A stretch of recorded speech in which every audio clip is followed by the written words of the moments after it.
Market's still in turmoil, man. It is a wild market out there. The sell-off that we've seen in the indices here recently, it's up there with the speed of sell-off that we saw during COVID. Now, of course, COVID saw this same kind of trajectory, but it continued for much longer. Are we going to see something like that? Or is this starting to bottom out? I'll share my opinions as always. It's not financial advice. I could be dead wrong about whatever I talk about, but I'll do my best here as always to share my educated guess of what I think could be going on. So if we're talking about the S&P 500, the NASDAQ, the Dow Jones, all of them have been seriously beaten down here recently. Specifically, support just can't seem to hold anywhere. I've got my look at all of my levels have turned from green to red, right? So you had the big double top, sold off, and there's been attempts, right? There's been many attempts by buyers to step in and push this market back up, but the uncertainty is just overwhelming, it seems, for this market. And I want to talk about what is happening because it's an interesting way that markets kind of behave, right? Markets trade off of uncertainty and fear of what could happen, not necessarily what is happening today.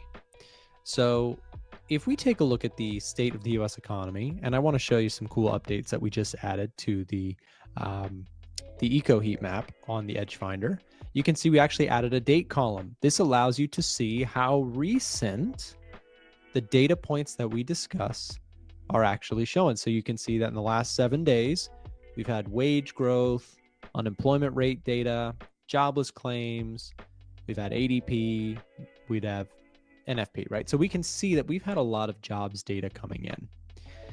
And relative to forecast, that data has mostly come in soft, right? Unemployment rate went up, JOLTS job openings, that wasn't the last 7 days.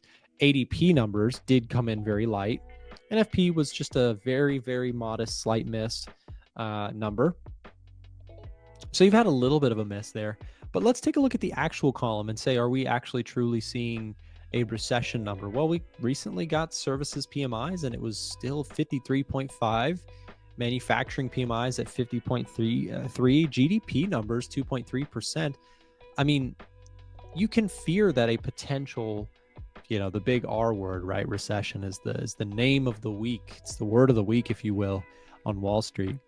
But people are still getting pretty solid wage growth in the United States, below inflation, right? Or I'm sorry, above inflation. Inflation is at 3 for CPI, 3.5 for PPI, and 2.6 for PCE.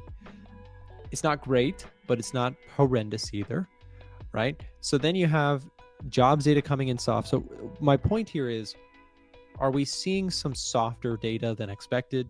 Yes, for sure. But are we seeing a recession warning everywhere? No.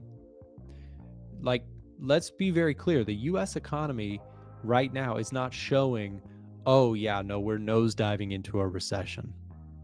It's not showing that, right? It's hard to really pull together a whole bunch of evidence to show, look, the US economy is going into a recession. So then why, Nick, is the stock market selling off? Well, because the stock market's selling off because it's worried that maybe those economic data points will sour.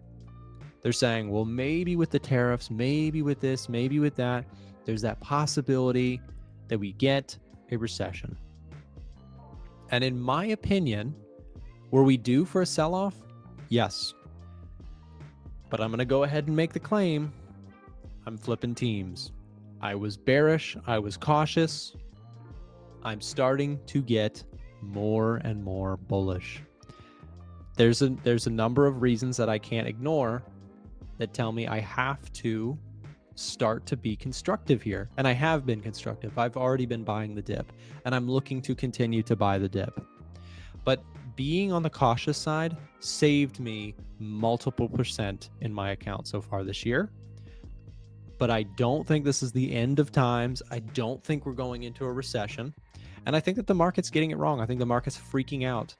and overly so. If you'd like to see more of our free daily chart of the days, make sure to join our Telegram channel if you have not already joined. And if you are already in the Telegram channel, make sure to hit that thumbs up button to support our work. Also, quick reminder that if you're looking for free tools and free education in the trading space, head over to a1trading.com. You can check out our free technical, fundamental courses and much more.